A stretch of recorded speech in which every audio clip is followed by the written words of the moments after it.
ఉమ్మడి జిల్లాలో అత్యంత వేగంగా అభివృద్ధి చెందుతున్న జిల్లా పాలమూరు. ఇందుకు ప్రధాన కారణం ఒకప్పుడు ఉమ్మడి జిల్లాగా వెలుగొందిన పాలమూరుకు అన్ని వైపులా హైవేలు, రైల్వే స్టేషన్లు, 4 లైన్ల రోడ్లు, రవాణా సౌకర్యాలు ఉండటంతో A1 గ్రేడ్లో ఉన్న పాలమూరు మున్సిపాలిటీ కార్పొరేషన్ దిశగా అడుగులు వేసింది.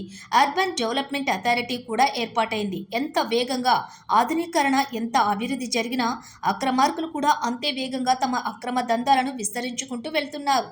ఆదాయాన్ని సమకూర్చే అక్రమ వనరుల పాలమూరు పట్టణంలో లేకపోవడంతో అక్రమార్కులు పాలమూరుకు అతి తక్కువ దూరంలో ఉన్న వాగులు, వంకలపై వారి కన్ను పడింది.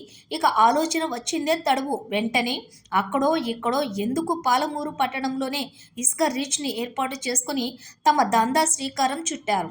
నారాయణపేట జిల్లాకు అతి సమీపంలో ఉన్నటువంటి బండ్రవల్లి, రాకొండ, సంగంబండ, మగ్దల్, సూరారం, కోయలకొండ వాగుల నుండి ఇసుకాసురులు రాత్రికే ఇసుకను పాలమూరుకు తరలించి లక్షలు కొల్లగొడుతున్నారు. కాంగ్రెస్ నాయకులు, ప్రజాప్రతినిధుల పేరు చెప్పుకుంటూ పోలీస్, రెవెన్యూ, మైనింగ్ ఎవరి వాటా వారికి ముట్టజెపుతూ భారీగా దందా కొనసాగిస్తున్నారు.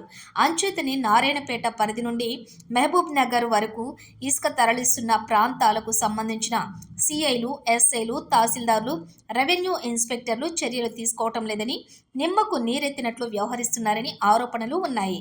ఈ ఇసుక బెంచ్లు రాత్రిపూట రోడ్లపై విపరీతమైన వేగంతో దూసుకొని పోతున్నాయని, కూలీ నాలీ చేసుకుని క్షేమంగా ఇంటికి చేరే పరిస్థితి లేదని ప్రజలు వాపోతున్నారు.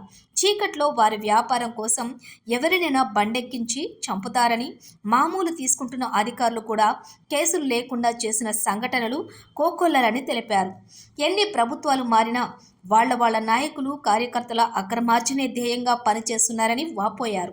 ఇప్పటికైనా జిల్లా కలెక్టర్, ఉన్నతాధికారులు స్పందించాలని, ఇసుక డంపులు సీజ్ చేసి చర్యలు చేపట్టాలని వారు కోరుతున్నారు.